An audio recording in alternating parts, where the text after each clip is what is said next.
over a period of 5 years to 6 years, and it can become a site of infection. So we don't use any more silicone permanent fillers on the face at all.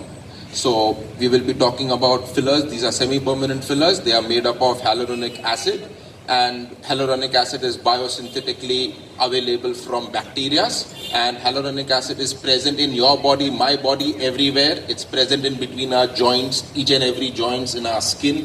These are the elements which gives us lifting, which gives us hydration, which can also give us augmenting certain aspects of your face. But we don't believe, or my philosophy in working in facial plastic surgery is very simple. My results have to be natural. I cannot have a cookie cutter appearance, otherwise I'll start making each and every face look the similar kind of a face, which you lose your identity. And we have to understand that when I work with a patient, I have to enhance their face, maintain their identity, and find one of the characteristics of the facial features to make them the hero and harmonize the rest of the face with it. So I will show you certain things that what we have worked over a period of last 5 to 6 years. Few of my patients are here, so I would just request, where my patient's full face is there, I would like you not to record it. If their face is covered with something, you can record that, no problem. Okay? Yeah. Next slide, please. I'm not realized confident. I will show you my clinic.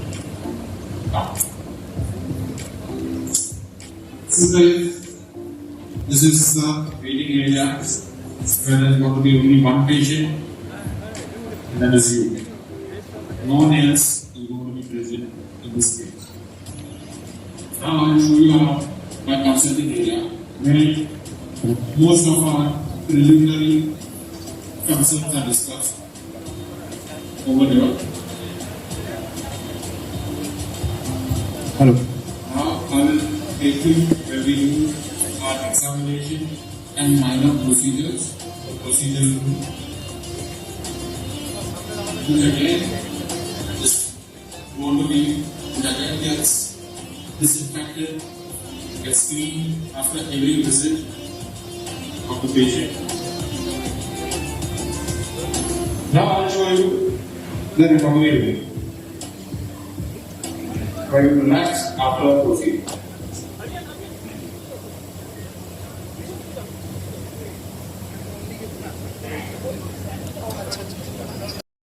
Doctor Yash Mehta, facial plastic surgeon. आपके बारे में कुछ बताइए। मैं MBBS 2009 से पास किया है, उसके बाद बॉम्बे में प्रैक्टिस कर रहा हूँ और 2013 से ENT MS ENT पास हो गया हूँ और उसके बाद फेशियल प्लास्टिक सर्जरी में काम करता हूँ। बॉम्बे में मेरा क्लिनिक है ACSC करके, aesthetic and cosmetic surgery clinic, और मैं भाटिया हॉस्पिटल में फेशियल प्लास्टिक कंसल्टेंट हूँ। और मेरा काम जो है वो नेक के अबव होता है, नेक के ऊपर प्लास्टिक सर्जरी में।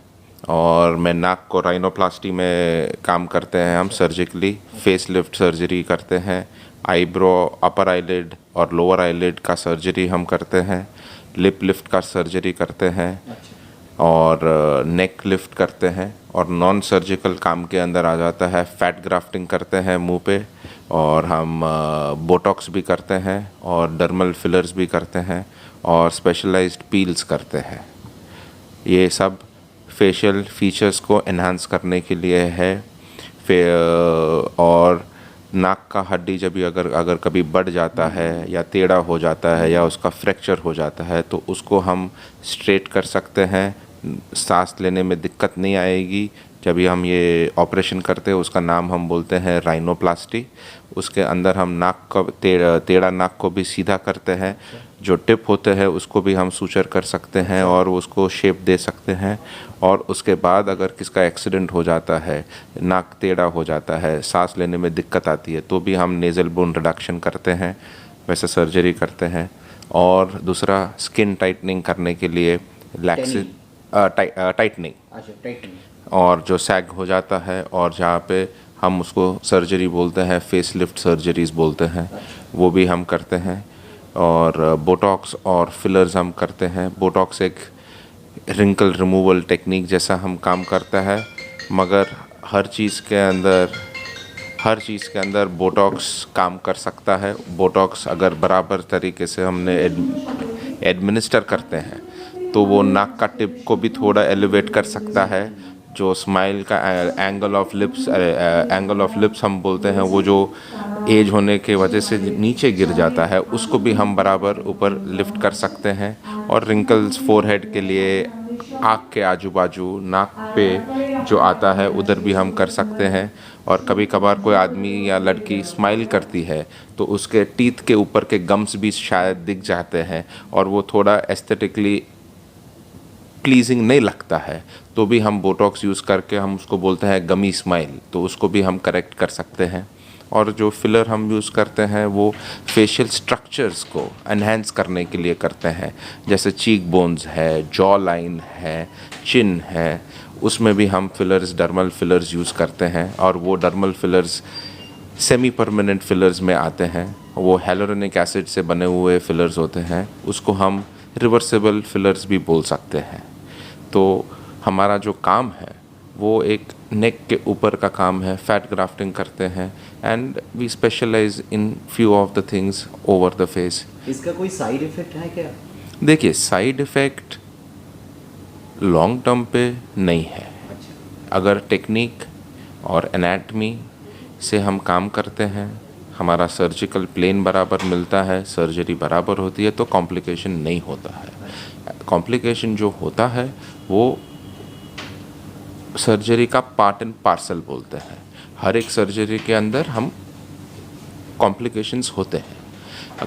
वो कॉम्प्लिकेशंस कैसे ना करें हम, उसके लिए हम ट्रेनिंग करते हैं। हमारा जो एक्सपीरियंस है 10-10 साल का काम करके, पढ़ाई करके। आपने पढ़ाई शुरू कैसे किया, कब किया? मैंने MBBS 2003 में चालू किया है, 2009 में ख़त्म हुआ है। उसके बाद मॉरिशस में किया है। उसके बाद एक बरस मुंबई में LTMG हॉस्पिटल करके सायन हॉस्पिटल है, उधर इंटर्नशिप किया है। उसके बाद 2 बरस हम काम किए हैं हॉस्पिटल में। उसके बाद 2013 के अंदर हम मास्टर्स ऑफ ENT सर्जरी में एडमिट हुए, अहमदाबाद VS हॉस्पिटल करके है, उधर जाके 2016 में हम उधर से ग्रेजुएट होके मास्टर्स डिग्री लेके, मास्टर्स इन सर्जरी डिग्री लेके बाहर आए हैं। अभी कल हमारा बॉम्बे के अंदर तो बेस बना हुआ है लास्ट 3 साल से, तो अभी कलकत्ता के अंदर भी हमारा क्लिनिक खुलेगा शॉर्टली। कोलकाता का बहुत आदमी तो बॉम्बे जाते हैं, हाँ, कॉस्मेटिक सर्जरी के लिए। तो उसके लिए हम पेशेंट्स की सुविधा के लिए पेशेंट्स को उधर आने के बदले हम इधर आके पेशेंट्स को मदद कर सकते हैं। उसके खर्च में, कॉस्टिंग के अंदर तो फ़र्क गिरेगा ही। यहाँ पर गिरेगा, यहाँ पे गिरेगा। अच्छा। जो बॉम्बे के हिसाब से यहाँ पे हिसाब से ये खर्च कितने होते हैं? वो तो पार्ट में। वो तो पेशेंट के पास, पेशेंट पे पेशेंट डिपेंड होता है। सर्जरी का काम क्या होता है। राइनोप्लास्टी अगर हम आपको बोल दें कि जो फिल्म आर्टिस्ट को जो कॉस्मेटिक सर्जरी करते हैं, हाँ, और आम आदमी को जो कॉस्मेटिक सर्जरी, देखिए ये जो प्रोफेशन है हमारा डॉक्टर का, वो पैसे से नहीं होता है। अच्छा। सर्जरी का फिक्स रेट होता है, सबके लिए एक ही लागू होता है, मगर वो राइनोप्लास्टी में क्या कितना काम करना पड़ता है उसके हिसाब से वो सर्जरी होता है। नाक का हड्डी सीधा करना है तो एक प्रोसेस होता है, नाक का हड्डी और ये नाक का टिप, नाक का जो साइड का आला बोलते हैं, लिफ्ट करने के लिए। नहीं आला, ये जो नाक जो नाक फूल जाता है उसको भी हम सर्जरी करते हैं। और अंदर का पर्दा भी जो अगर सीधा करने का आता है तो ये सब सर्जरी 5-5 घंटे की होती है। तो वो हिसाब से तो कॉस्टिंग, ऑपरेशन OT चार्जेस के हिसाब से कॉस्टिंग होता है। हमारा फ़ी स्टैंडर्ड रहता है, कोई भी आए, फिल्म स्टार आए या साधारण इंसान आए, जो भी है सबके लिए समान होता है कॉस्टिंग। और कौन कौन आदमी को ये करना पड़ता है? देखिए, ये जिसका अभी अगर नाक में सांस लेने को दिक्कत गिरती है, अच्छा। नाक से सांस नहीं ले पा रहा है और उसको उसके वजह से साइनोसाइटिस होता है या हेडेक्स होते हैं या रिकरेंट साइनस के अटैक्स आते रहते हैं, वो कर सकता है ये सर्जरी। दूसरा, जिसको अपना नाक पसंद नहीं है या नाक टेढ़ा हो गया है या नाक बराबर नहीं है, उसको ये सर्जरी हम करते हैं। दूसरा, जिस पे अगर नाक के अभी यहाँ पे स्किन कैंसर जैसा हो जाता है तो उसको जो डिफॉर्मिटी है उसको करेक्ट करने के लिए ये सब सर्जरी होती है। मिनिमम खर्च कितना होते हैं? वो पेशेंट टू पेशेंट डिपेंड होता है। हॉस्पिटल के बेड के हिसाब से तुम जनरल क्लास में जाते हैं, शेयरिंग में जाते हैं या प्राइवेट स्वीट लेते, तो वो हिसाब से नहीं, आपके हिसाब से। हाँ, पेशेंट पे डिपेंड होता है अच्छा। कि वो जनरल क्लास में जाएगा तो उसका ये फिक्स्ड हो जाएगा, वो अगर शेयरिंग में जाता है तो उतना हो जाता है, और अगर वो स्वीट मिनिमम लेता खर्च है कितना आते हैं? मिनिमम खर्च तो अगर राइनोप्लास्टी का जनरल क्लास के अंदर जाएगा तो वो रेंज हो जाता है, मिनिमम स्टार्टिंग रेंज हो जाता है 60,000 रुपये, अच्छा उससे 120-130 का रेंज हो जाता है। अच्छा। ये कितने साल तक रहेगा? ये परमानेंट होता है सर्जरी पूरा के। permanent? राइनोप्लास्टी जो हम करते हैं वो आज भी रहता है और 25 साल का 30 साल के बाद भी वैसा ही रहता अच्छा, है, अच्छा, उसमें कोई प्रॉब्लम नहीं अच्छा है। अच्छा। लेकिन हमें जो जन्म अधिकार से जो मिलते हैं हाँ जी, और बाद में आपको ऑपरेशन करने के बाद जो मिलते हैं, हाँ। इसमें क्या कोई फर्क होती है क्या? नहीं, उसका तो हमारा स्पेशलाइजेशन हम करते हैं कि जितना जो फेस जो है वो नेचुरल ही नेचुरल लगे। अच्छा। जैसे है कि देखो हम टाइम के अगेंस्ट काम करते हैं, हर दिन जाता है, हर बरस बीतता है, हर का एजिंग होते रहता है, बराबर है। हम टाइम को रिवर्स में लाते हैं, हम आपका चेहरा बदल नहीं देते, आपका ही चेहरा रहता है, मगर आप यंगर दिखते हैं, अच्छा यंगर दिखते अच्छा हैं। अच्छा अच्छा। तो कैरेक्टरिस्टिक वो जो इसमें एम्फेसिस हम करते हैं कि it is going to be a natural result, artificial result या सर्जरी किया हुआ रिजल्ट वो हम डिलीवर नहीं करते हैं। It is you but just younger of version of you. तो हमका कलकत्ता का आदमी के लिए आप क्या बोलते हैं, क्या बोलेगी, क्या मैसेज देगी कलकत्ता का आदमी का? कलकत्ता को आदमी का जिसको तकलीफ़ होती है या जिसको ये करेक्ट कराना है नेक के ऊपर, जिसको लैक्सिटी ऑफ स्किन है, नाक का पर्दा टेढ़ा है, लिप में डिफेक्ट्स होते हैं, या आँख का आईलिड कभी कभार बंद नहीं होता है या खुला ही रह जाता है या बहुत ढूंढने लगता है, कोई भी फेशियल पैरालिसिस जैसे चीज़ होती है तो उसमें मुंह टेढ़ा हो जाता है, तो उसके लिए भी हम हमारा सर्विस इधर देने को कलकत्ता के लिए पेशेंट के लिए हम आ रहे हैं कलकत्ता सिटी में। और it is a city of joy, so we will enjoy working in Calcutta. आप स्वयं करेंगे या आपको कोई स्टूडेंट्स वगैरह करेंगे? नहीं, एक चीज़ वेरी क्लियर हो जाता है, जैसे मेरा फील्ड में मैं ही देखूंगा, मैं ही सर्जरी करूंगा और मेरा ही अंडर फॉलोअप भी मेरे ही अंडर होएगा। जो पेशेंट मेरे हैं यहाँ, मैं उस पर सर्जरी करूँगा या कोई भी अदर नॉन सर्जिकल प्रोसीजर करूँगा, वो मैं ही होऊंगा, फॉलोअप के लिए मैं ही होऊंगा।